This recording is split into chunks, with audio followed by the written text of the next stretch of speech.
जय हिंद एवरीवन। इसके पहले वाले लेक्चर में यानी लेक्चर नंबर 18 में हम लोग देखे थे हर्षवर्धन को, यानी हम लोग वर्धन वंश को देख चुके हैं। उसमें पढ़ाए थे कि वर्धन वंश का एक शासक था जिनका नाम था हर्षवर्धन। हर्षवर्धन ने जब दक्षिण भारत पर आक्रमण किया तो दक्षिण भारत का एक शासक था जिनका नाम था पुलकेशिन द्वितीय। पुलकेशिन द्वितीय ने हर्षवर्धन को पराजित कर दिया। हर्षवर्धन की मृत्यु के बाद पूरे उत्तर भारत में एकदम सन्नाटा छा गया। पूरे उत्तर भारत में क्या हुआ ना, सन्नाटा छा गया। कोई भी महान शासक नहीं आया हर्षवर्धन के बाद। दक्षिण भारत में अच्छा बोलबाला था। तो आज हम लोग कवर करने वाले हैं दक्षिण भारत को। देखिए, दक्षिण भारत को ही कहा जाता है संगम काल। क्वेश्चन आएगा कि संगम काल से संबंधित है दक्षिण भारत आपका। देखिए, 100 से 250 ईस्वी के मध्य में दक्षिण भारत में पांड्य राजाओं के संरक्षण में, किसके, तो पांड्य राजा थे, उनके संरक्षण में उनके कवियों ने क्या किया, तो 3 गो विशाल सम्मेलन बुलाया। सम्मेलन मतलब सभा बुलाया। सभा मतलब लोगों को बुलाया एकजुट करने के लिए, अपने धर्म का प्रचार करने के लिए। तो इन्हीं को कहा गया, इसी सम्मेलन को कहा गया तमिल भाषा में संगम काल। क्या कहा गया, संगम काल। 100 से 250 ईस्वी के मध्य में दक्षिण भारत में पांड्य राजाओं के संरक्षण के कवियों के 3 विशाल सम्मेलन बुलाए गए। इसी सम्मेलन को ही तमिल भाषा में संगम काल कहा जाता है। समझ में आ गया। चलो, इन्हीं कवियों ने क्या किया, तो इन्हीं कवियों के द्वारा सभा में कई तमिल साहित्य की रचना की गई। बहुत सारे तमिल भाषा में साहित्य लिखा गया। साहित्य का मतलब क्या होता है, साहित्य का मतलब एक बुक, समझो, बुक लिखा गया।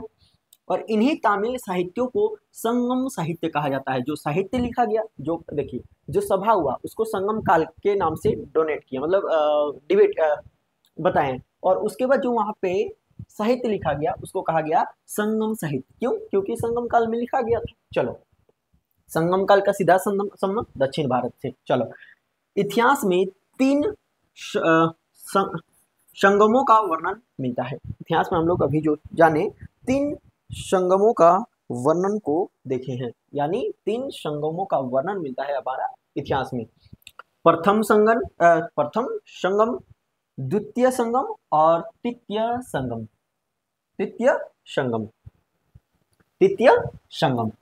समझ में आ गया। चलो, प्रथम संगम कहाँ पे हुआ था, क्यों, कब हुआ था, तो प्रथम संगम जो है दक्षिणी मदुरै में हुआ था। कहाँ हुआ था, प्रथम संगम की अगर बात करें तो प्रथम संगम हुआ था आपका दक्षिणी मदुरै। मदुरा बोलो या फिर मदुरै बोलो। इसकी अध्यक्षता कौन किया भाई, तो संगम का कोई अध्यक्षता करेगा ना भाई। तो अब सभा बुलाया गया है तो कोई तो उसका अध्यक्ष का रोल निभाएगा। तो अगस्त ऋषि ने किया था। तो क्वेश्चन आएगा कि प्रथम संगम कहाँ पे हुआ था, तो प्रथम संगम आपका हुआ था दक्षिण मदुरै में। प्रथम संगम की अध्यक्षता किसके द्वारा की गई, तो अगस्त ऋषि द्वारा किया गया था। चलो, यहाँ तक समझ में आ गया कि प्रथम संगम की जो अध्यक्षता की गई वो आपका अगस्त ऋषि द्वारा किया गया।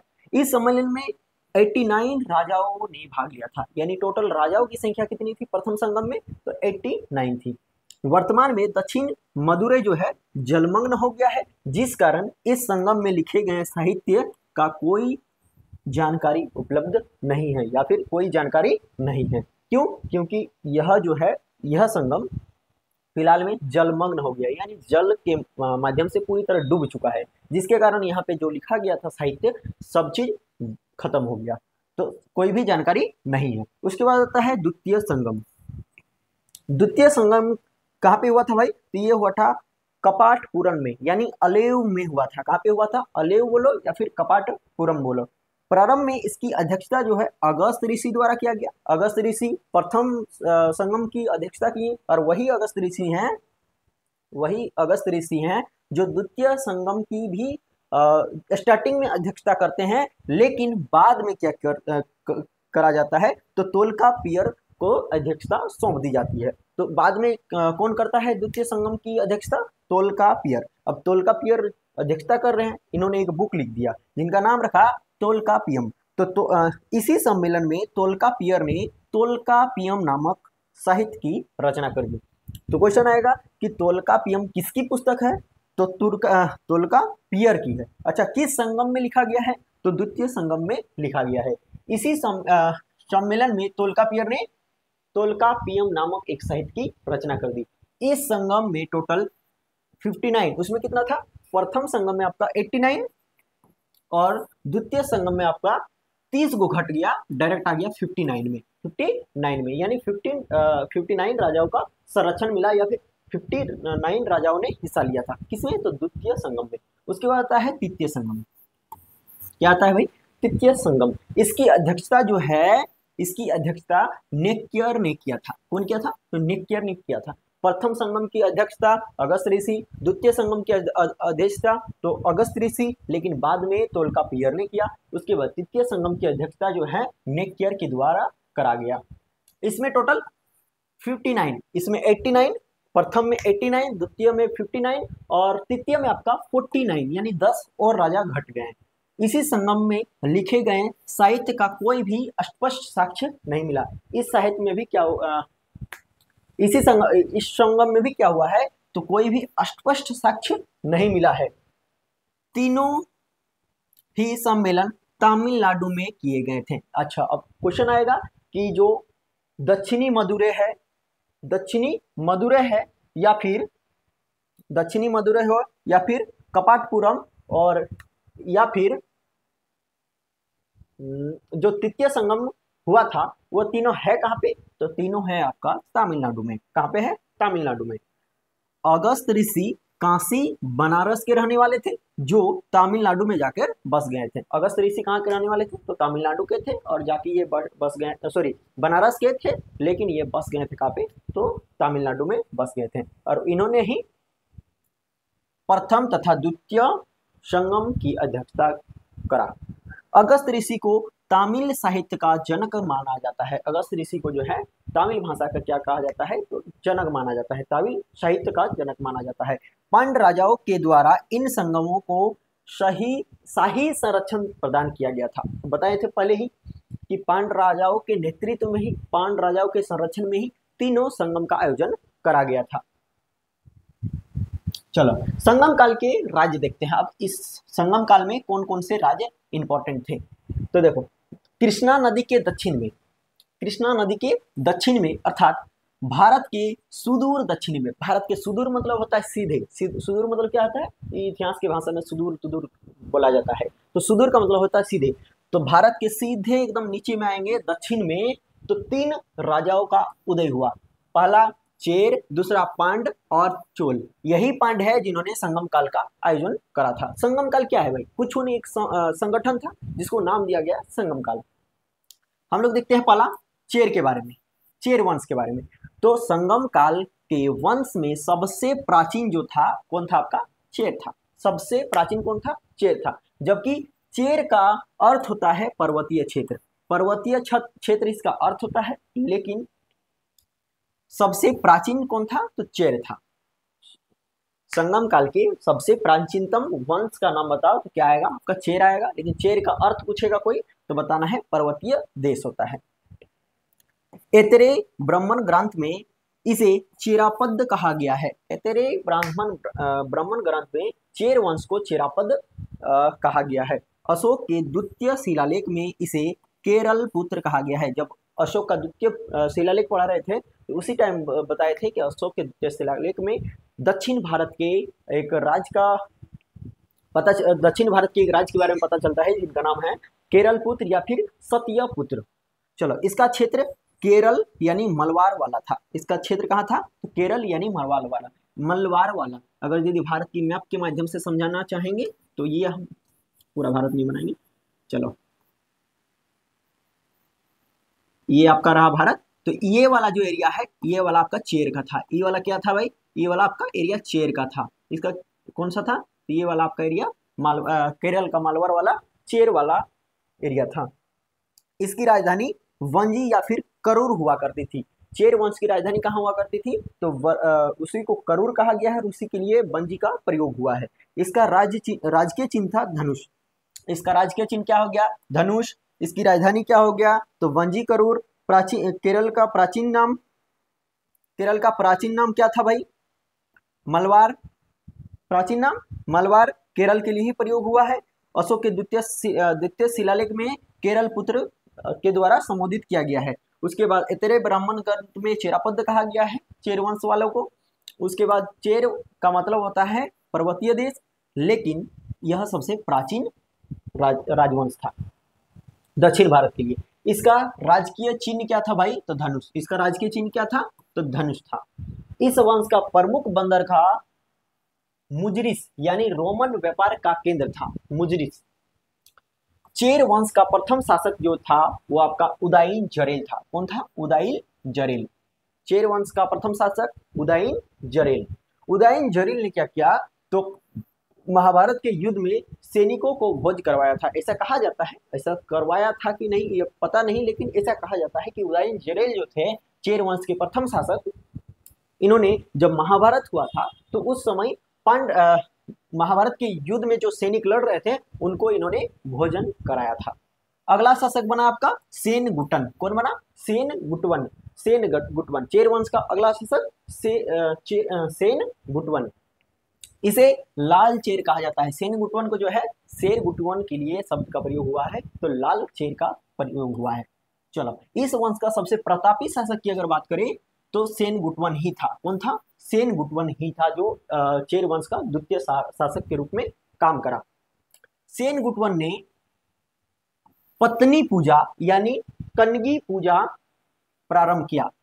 सेन गुटवन ने क्या करा है? तो पत्नी पूजा प्रारंभ किया है। और पत्नी पूजा के लिए शब्द का प्रयोग हुआ है। किस शब्द का प्रयोग हुआ है भाई? तो कन्गी पूजा। इस पूजा में उसने श्रीलंका तथा पड़ोस के राजाओं को भी आमंत्रित किया था। जब पत्नी पूजा इन्होंने स्टार्ट किया था चेर वंश के राजा सेन गुटवन ने, तब श्रीलंका तथा आसपास के जो क्षेत्र के राजा थे उनको भी आमंत्रित किया था इन्होंने। इस वंश का अगला शासक बना कौन? तो आदिगमन बना। चेर वंश का अगला शासक कौन बनता है? आदिगमन, जिसने गन्ने की खेती प्रारंभ की थी। तो गन्ने की खेती जो प्रारंभ करने वाले शासक थे कौन थे? तो आदिगमन थे। कौन वंश के थे? तो चेर वंश के थे। चेर वंश के तृतीय शासक के रूप में काम करे इन्होंने। चेर वंश का अंतिम शासक के रूप में आया कुडक्कैल। कुडक्कैल कुडक्कैल कुडक्कैल जरेल, जिसे हाथी का आंख वाला कहा जाता है। हाथी का आंख वाला कहा जाता है। ये एकदम खतरनाक टाइप के दिखते थे, बड़े बड़े आंखें करके देखते थे, जिनके कारण इनके लिए नाम का प्रयोग हुआ है हाथी का आंख वाला। इसी शासक के समय पेरुन जेरेल पिप्रोई विद्वान का संरक्षक था। दूसरी सदी के अंत में 1990 के आसपास चेर वंश स्वतः जो है समाप्त हो जाता है। तो चेर वंश का प्रथम शासक उदयन जरेल, द्वितीय शासक सेन गुटवन, तृतीय शासक आदिगमन और चतुर्थ शासक के रूप में काम करा कुडक्कैल जरेल। कुडक्कैल जरेल। उसके बाद अंतिम शासक के रूप में आया आपका अंतिम शासक के रूप में कौन आया? तो चेर वंश का अंतिम शासक यही कुडक्कैल जरेल था, जिसके बाद जो है 190 के आसपास आते आते चेर वंश स्वतः समाप्त हो जाता है। चेर वंश खत्म कर दिए। अब देखते हैं पांड्य वंश। इन्होंने ही संगम काल का आयोजन करा था।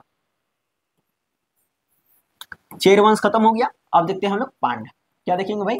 पांड्य देखेंगे। तो इसका अर्थ होता है, यानी पांड्य वंश का अर्थ होता है या फिर पांड्य का अर्थ होता है प्राचीन देश। क्या अर्थ होता है भाई? प्राचीन देश। जबकि चेर का क्या अर्थ होता है? पर्वतीय देश। और पांड्य के लिए प्राचीन देश। इसकी राजधानी तामिल थी। इसकी राजधानी कहाँ थी? तो इसकी राजभाषा तामिल थी। इन लोग क्या बोलते थे? तो इन लोग तामिल भाषा को बोलते थे।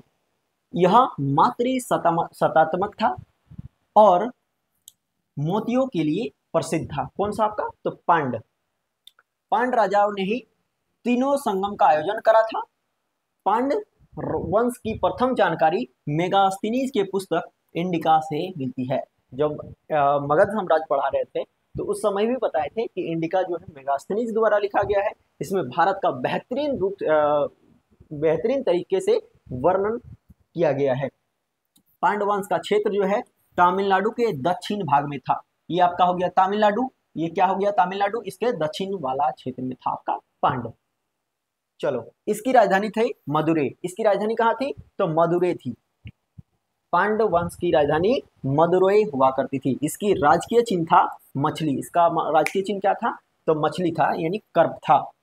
पांड्य वंश का प्रथम शासक के रूप में काम किया नोडियन ने। कौन? क्या? तो नोडियन ने करा था। नोडियन, यानी पांड्य वंश का प्रथम शासक कौन हो गया? तो आपका नोडियन हो गया। इसने समुद्र पूजा को प्रारंभ किया था। नोडियन ने क्या किया था? तो समुद्र पूजा को प्रारंभ किया था। जबकि चेर वंश वाला किस पूजा को प्रारंभ किया था? तो चेर वंश वाला जो आपका पत्नी पूजा या फिर कन्गी पूजा को प्रारंभ किया था। इस वंश का सबसे प्रतापी शासक के रूप में काम किया नेडुजेलियन। नेडुजेलियन ने सबसे प्रतापी शासक, पांड्य वंश का सबसे प्रतापी शासक तो नेडुजेलियन। इसने 290 ईस्वी में हुए तेलिया लंगनम के युद्ध में चेर, चोल तथा 5 अन्य राजाओं को भी एक साथ क्या करा था? न पराजित कर दिया था। ऐसा कहा जाता है कि जब तेलिया लंगन का युद्ध हुआ 290 में, तब पांड्य वंश का जो शासक था नेडुजेलियन, इन्होंने चेर को भी पछाड़ा था, चोल को भी पछाड़ा था और उसके साथ साथ 5 राजाओं को भी एक साथ जो है पराजित कर दिया था। इतने खतरनाक रूप में या फिर इतने प्रतापी शासक के रूप में काम करा इन्होंने। इस वंश का अंतिम शासक जो था नेल्ली वकोडन था। कौन था? तो पांड्य वंश का अंतिम शासक नेल्ली वकोडन था। मरावर्मन राजसिन्हा तृतीय, इसी का नाम था मरावर्मन राजसिन्हा तृतीय। 5वीं सदी आते आते जो है वो आपका चेर वंश जो है दूसरी सदी या फिर 190 में बोल सकते हैं अस्तित्व हो गया, अस्तित्व विहीन हो गया। और 5वीं सदी आते आते पांड्य वंश जो है अस्तित्व विहीन हो गया। पांड्य वंश के राजाओं को रोम के राजा से अच्छा संबंध था, ऐसा कहा जाता है। इन्होंने अपने दूत रोम के राजा अगस्टस के दरबार में भेज रखा था। कौन कौन? तो आपका पांड्य वालों ने। पांड्य वंश की राजधानी जो थी मदुरै थी और मदुरै को त्योहारों का शहर कहा जाता है। मदुरै के लिए क्या प्रयोग हुआ है? तो त्योहारों का शहर। यहाँ का मीनाक्षी मंदिर विश्व प्रसिद्ध है। यहाँ का मीनाक्षी मंदिर जो है वो पूरे विश्व में जाना जाता है। तो मीनाक्षी मंदिर है कहाँ भाई? मदुरै में। किसकी राजधानी थी मदुरै? पांड्य वालों की राजधानी थी। पांड्य का संबंध जो है रोम के राजा अगस्टक से था। ऐसा कहा जाता है कि अगस्टक के दरबार में पांड्य राजाओं ने अपना दूत भेज रखा था।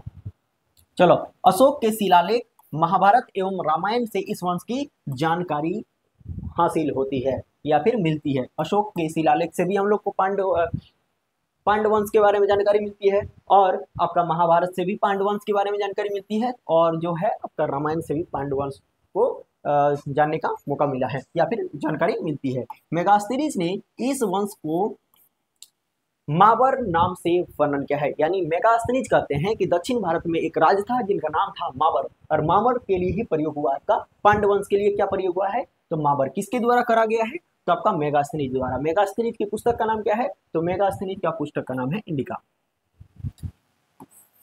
श्रीमरा या फिर श्री वल्लभा अपने शासनकाल में कई सिंचाई परियोजनाएं शुरू करवाई थी तथा इसके निर्माण में ईंट और ग्रेनाइट का प्रयोग किया था। जो अभी हम लोग घर में टाइल्स लगाते हैं, ये कितने प्राचीन लोग लगाते थे? देखिए पांड्य वाले 500 लगभग 500 ईस्वी में लगा चुके हैं इन लोगों। मरावर्मन राजसिन्हा तृतीय एक ऐसा पांड्य शासक था जिसने यही इस वंश का अंतिम शासक के रूप में काम किया था ना, नल्ली वाकोडन, जिनका नाम था मरावर्मन राजसिन्हा। मरावर्मन राजसिन्हा तृतीय। तो मरावर्मन राजसिन्हा तृतीय एक ऐसा शासक था जिसने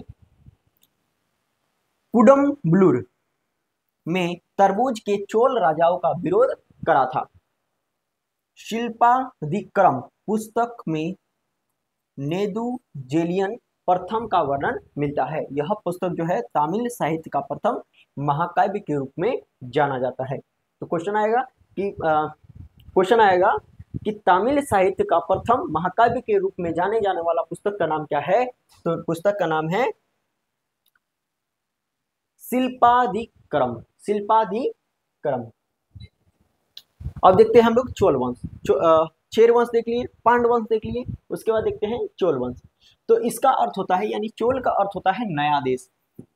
चेर का अर्थ क्या होता है भाई? चेर का अर्थ होता है प्राचीन देश, नहीं पर्वतीय देश। पांड्य का अर्थ होता है प्राचीन देश और चोल का अर्थ होता है नया देश। चोल का अर्थ क्या होता है? नया देश। इसके बारे में प्रथम जानकारी पाणिनि की रचना अष्ट अध्याय से मिलती है। तो क्वेश्चन आएगा कि पाणिनि किसके द्वारा लिखा गया है? अष्ट अध्याय द्वारा लिखा गया है। सॉरी, अष्टाध्याय किसके द्वारा लिखा गया है? तो पाणिनि द्वारा लिखा गया है। और पाणिनि के द्वारा अष्टाध्याय में लिखा गया है चोल वंश के बारे में। चोल साम्राज्य तमिलनाडु के पूर्वी भाग में था। ये आपका तमिलनाडु हो गया, ये आपका तमिलनाडु हो गया भाई। और इसके पूर्वी भाग में यानी ये वाला मान चलो, सॉरी ई वाला। तो ये वाला आ गया चोल, ये हो गया चोल हो गया। इधर वाला आपका चेर हो गया, और नीचे वाला पढ़ा चुके हैं आपका पांड्य। पांड्य राजाओं का संरक्षण था। तो ये हो गया दक्षिण भारत के 3 साम्राज्य। पांड्य राजाओं ने संगम काल का आयोजन करा था। तो चोल साम्राज्य तमिलनाडु के पूर्वी भाग में था। इसकी प्रथम जानकारी उरईयूर थी, सॉरी इसकी प्रथम राजधानी जो थी उरईयूर थी। चोल वंश की राजधानी उरईयूर, पांड्य वंश की राजधानी मदुरई, चेर वंश की राजधानी को बताना है। चलो, इसकी मुख्य राजधानी जो थी वो तंजौर थी, तमिलनाडु वाला क्षेत्र। चोल वंश के बारे में जो कहा जाता है कि चोल वंश की दूसरी राजधानी जो थी आपका कांचीपुरम, यानी तमिलनाडु में ही था कांचीपुरम। इसका राजकीय चिन्ह था बाघ। इसका राजकीय चिन्ह क्या था? तो बाघ। इसका राजकीय चिन्ह, पांड्य का राजकीय चिन्ह था मछली, चोल का राजकीय चिन्ह था बाघ। उरईयूर जो है आपका सूती वस्त्र के लिए विश्व प्रसिद्ध था, यानी पूरे विश्व में जाना जाता था सूती वस्त्र के लिए। उत्तर भारत में देखें, मथुरा विश्व प्रसिद्ध था आपका सूती वस्त्र के लिए। और दक्षिण भारत में देख रहे हैं कौन सा है? तो उरईयूर है, जो आपका चोल वंश की राजधानी हुआ करती थी, उरईयूर। चलो, ऐसा कहा जाता है कि इस समय सूती वस्त्र सांप की केचुली यानी पोहा से भी पतले होते थे। जो सूती वस्त्र जो होते थे वो सांप केचुली होता है ना, एकदम पतला सा, उससे भी पतला होता था। किस वंश में? तो चोल वंश में। चोल साम्राज्य कावेरी नदी के उपज मैदान में था। जितने क्षेत्र पर एक हाथी सोता था उतने ही क्षेत्र पर अनाज उगाया जा सकता था, और एक वर्ष तक 7 लोगों का पेट भरा जा सकता था। मतलब ऐसा कहा जाता था कि चोल साम्राज्य जो था चोल साम्राज्य जो था जिस क्षेत्र पे था वो इतना विकसित था या फिर उतना उपजाऊ था कि एक हाथी जिस एरिया में सोता है ना, उस एरिया में अगर यदि फसल उगा दें तो एक वर्ष तक 7 लोगों का पेट भर सकते हैं, इतना अनाज उपज हो जाता था। चोल वंश का पहला शासक था आपका उरव हप्रे। कौन था? उरव हप्रे। कौन वंश का? तो चोल वंश का प्रथम शासक उरव हप्रे। इस वंश का सबसे प्रतापी शासक के रूप में काम किया था करिकाल जी ने। कौन क्या था? करिकाल जी ने। इसने श्रीलंका को जीत लिया था और वहां से जो है 12,000 द्वार लाया था, या फिर 12,000 सैनिक को या फिर दास को लाया था। 12,000 दास को ले आया था। कावेरी नदी पर एक बांध बनवाया था 160 मीटर लंबा, 160 मीटर लंबा बांध बनवाया था, और यह भारत का पहला बनाए जाने वाला बांध था। तो क्वेश्चन आया कि भारत का प्रथम बांध तो कौन सा था? कावेरी नदी में 160 मीटर लंबा बनाया गया बांध, जिसको नाम दिया गया था ग्रांड बांध। अच्छा, किसके द्वारा बनाया गया? तो वहां का जो शासक था करिकाल। अच्छा, इसके लिए जो लेबर वगैरह आया, कहां से आया? तो श्रीलंका से आया था। कितने श्रीलंका के सैनिकों लेबर को उठाया गया था? तो 12,000 सैनिकों लेबर को उठाया गया था। किसके द्वारा? तो करिकाल द्वारा। ये एक प्रतापी शासक था जो चोल वंश से बिलोंग करता था। करिकाल ने पुहार नामक बंदरगाह बनवाया था, जिसे कावेरी पट्टनम कहा जाता है। करिकाल ने ही जो है एक बंदरगाह का निर्माण करवाया, जिनका नाम था पुहार बंदरगाह। पुहार बंदरगाह के लिए ही प्रयोग हुआ है आपका कावेरी पट्टनम। कावेरी पट्टनम। एलोरा तथा पेरुन किल्ली अन्य शासक हुए इस वंश के। चोल वंश 5वीं सदी आते आते जो है अत्यंत कमजोर हो गया और सामंती जीवन जीने लगा। 8वीं सदी में क्या होता है? तो फिर से एक बार चोलों का उदय हो जाता है। संगम कालीन की अर्थव्यवस्था अब देखते हैं। पांडवंश 5वीं सदी में खत्म हो जाता है। जो आपका चेर होता है ये 119 ईस्वी में खत्म हो जाता है। और चोल वंश भी जो है 5वीं सदी आते आते अस्तित्व विहीन हो जाते हैं और इन लोग जो है चोल जो है आपके सामंती जीवन जीने लगते हैं। और फिर एक बार 8वीं सदी में जब मौका मिलता है तो चोल एक बार साम्राज्य खड़ा कर लेते हैं। चोल वंश को और एक बार पढ़ना है जिसमें देखना है सोलंकी, गुजरात वाला चोल। चलो इसमें हम देख लेते हैं कि संगम काल की जो अर्थव्यवस्था थी वो किस पर आधारित है। तो संगम काल सूती वस्त्र, मसाला, मोती, कृषि तथा पशुपालन के लिए विश्व प्रसिद्ध था। संगम काल जो है वस्त्र के लिए जाना जाता था, मसाला के लिए जाना जाता था, मोती के लिए जाना जाता था, कृषि के लिए और पशुपालन के लिए जाना जाता था। ये पूरे विश्व प्रसिद्ध था। इस समय जो है सूती वस्त्र पूरे विश्व में सबसे अधिक प्रसिद्ध था। बताएं कि सूती वस्त्र के बारे में कहा जाता है कि सूती वस्त्र इतना पतला था कि सांप की केचुली से भी पतला था। अब देखते हैं संगम कालीन की व्यापार। संगम काल में रोम से सर्वाधिक व्यापार होते थे। तमिलनाडु के अरिकामेडु या फिर इसी के लिए प्रयोग हुआ है पांडिचेरी, यानी पांडिचेरी को ही कहा जाता था पहले अरिकामेडु के नाम से रोम का सर्वाधिक व्यापार मिलता है और इसका साक्ष्य मिला है। संगम कालीन जाति व्यवस्था। अब देखते हैं संगम काल के लोग में कौन कौन से जाति रहते थे। संगम काल में उत्तर भारत के विपरीत जाति व्यवस्था थी। अच्छा, उत्तर भारत में जो जाति व्यवस्था थी उसके जस्ट अपोजिट थी। यहाँ सामंत तथा दास समाज में बटा हुआ था, यानी यहाँ पे सामंत था और आपका दास था। यहाँ वर्ण व्यवस्था या फिर ऊंची नीच की जाति की व्यवस्था नहीं थी। ये बहुत ही अच्छी बात है। दक्षिण भारत में आपका ऊंच नीच का जाति नहीं देखने को मिला है, वर्ण व्यवस्था नहीं देखने को मिला है। अब देखते हैं कि इसकी धार्मिक जीवन कैसा था, यानी संगम काल का धार्मिक जीवन। तो संगम काल में सबसे प्रमुख देवता जो हुए मुरुगन हुए। संगम काल के सबसे प्रमुख देवता मुरुगन हुए, जिन्हें वर्तमान में जो है सुब्रमण्यम के रूप में जाना जाता है। इसीलिए दक्षिण भारत में अभी भी नाम लेते हैं तो नाम के आगे सुब्रमण्यम लगा रहता है ज्यादातर। चलो दूसरे प्रमुख देवता थे आपके कार्तिकेय, यानी गणेश जी के भाई। अब देखते हैं संगम कालीन की बंदरगाह। संगम काल के संगम काल में 3 वंशों के पास अलग अलग अपने अपने बंदरगाह थे। चेर के लिए था बंदरगाह चेर बंदर चेर। चोल के लिए जो बंदरगाह था पुहार तथा उरई। और पांड के लिए जो बंदरगाह था सालियूर या फिर कोरकाई।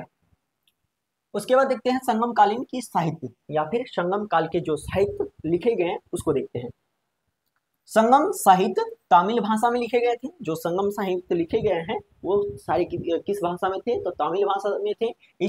इन्हें तमिलियम या फिर द्रविड़ साहित्य भी कहा जाता है। इसके लिए क्या प्रयोग हुआ है, तो द्रविड़ साहित्य या फिर तमिलियम साहित्य जो निम्नलिखित है। तोल्कापियर, उसके बाद है तिरुकल्लुराल या फिर कुराल, इसी के लिए प्रयोग हुआ है। फिर है जीवक, चिंतामणि और चौथा है आपका शिल्पादिक्रम। और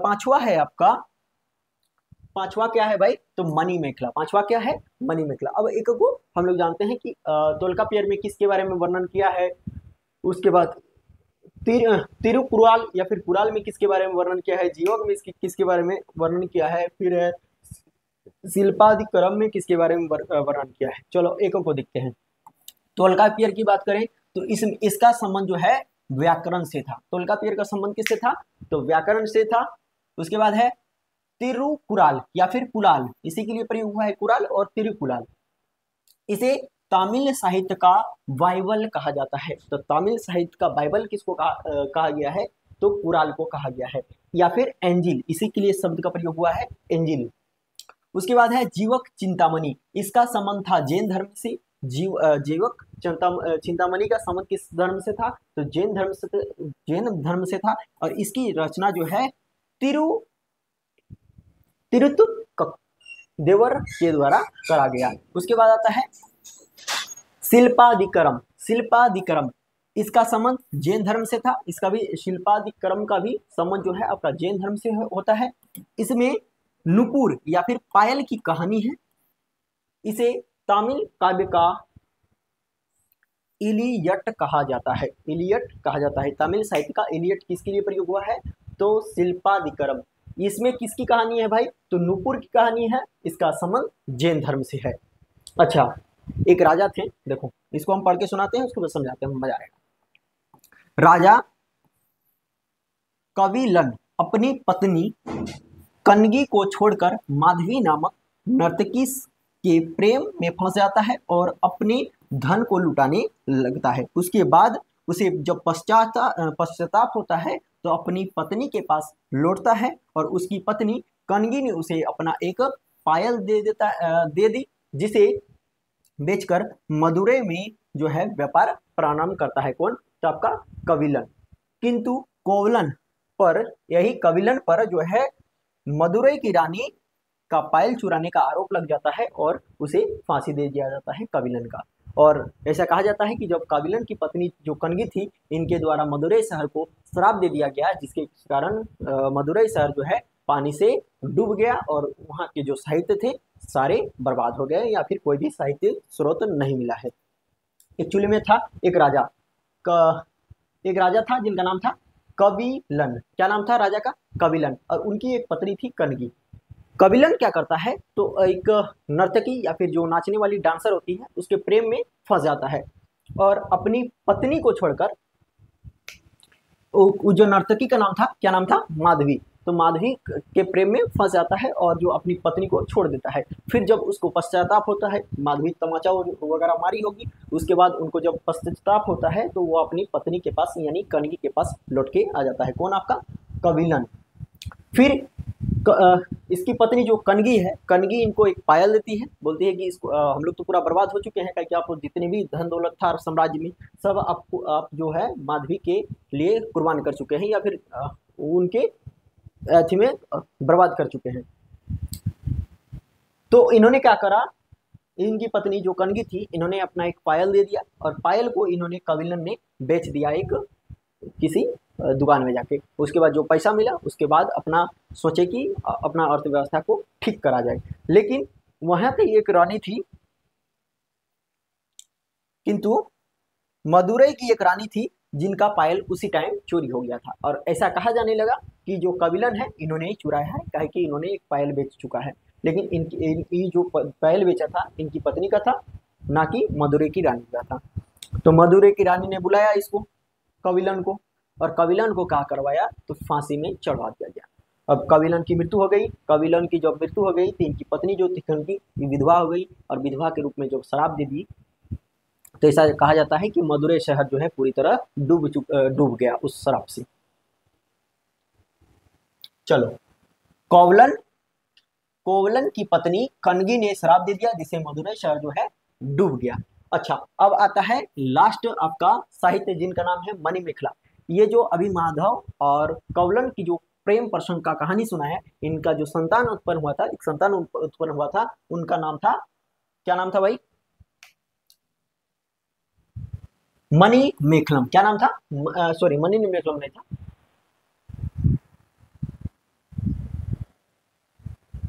हाँ हाँ ठीक है।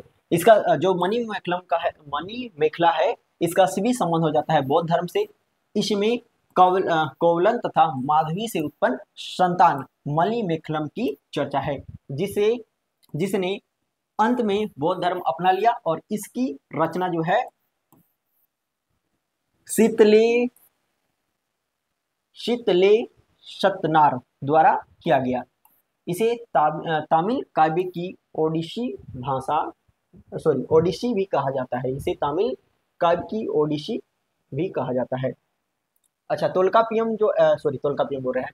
मणिमेखला की रचना किसके द्वारा किया गया है, तो इसकी रचना जो है शीतले शतनार द्वारा किया गया है। शीतले शतनार द्वारा, यानी जो माधवी से और कोवलन से संतान उत्पन्न हुआ था जिनका नाम रखा गया मणिमेखला, और उन्हीं के बारे में लिखा गया है